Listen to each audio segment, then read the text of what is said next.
Hi folks, welcome back to Physics with Captain Rod. I'm making this video here as a further video to help you out with number 85.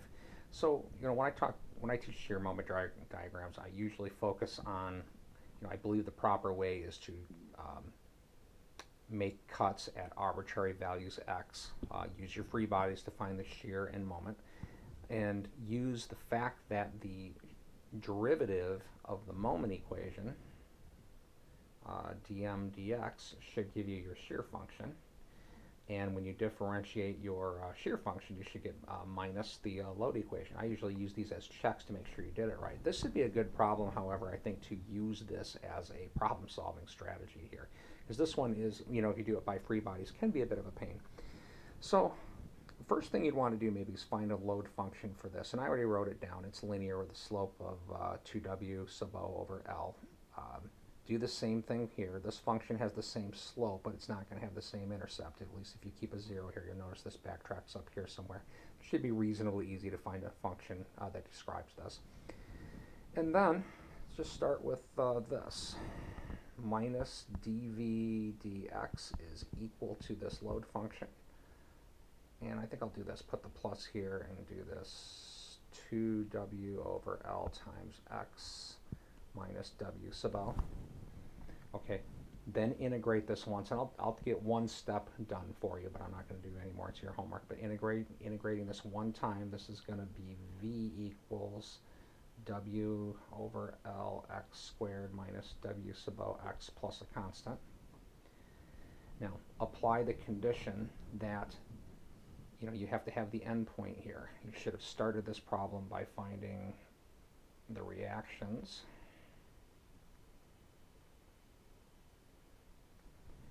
And you got to, picture a little sliver here. If you picture this little tiny sliver with the shear down, it has to equal a sub y here. So you apply the condition that when x is equal to 0, v has to equal whatever your a sub y was to get this. Then we'll integrate again to get a moment function.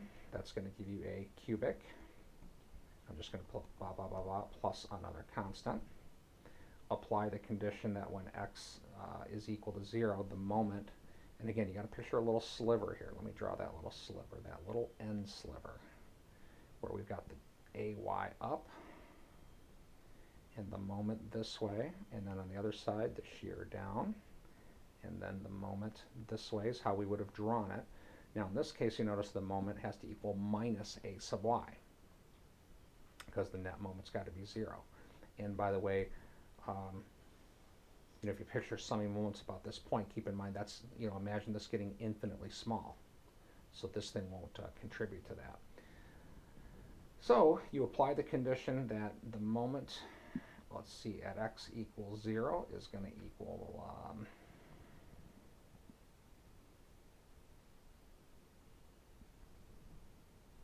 minus whatever you got here. I'll put m sub o to get c2. And then you should be able to plot these then.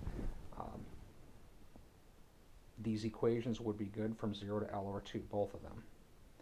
Then start the process over. Find your new function here, integrate once to get the shear. And I would use the condition that at x equals L, the shear is going to have to go to 0. That's going to give you a moment function. Or I'm sorry, a shear function. Then integrate it again. It's going to introduce another constant. Look at the endpoint here. There's no moment at the end, so you can use the condition that when x is equal to L, the moment also has to be 0. And that should get you a moment function to draw that sketch. So if you can't get it done with free bodies, feel free to work that one out just mathematically. All right? Have a great day.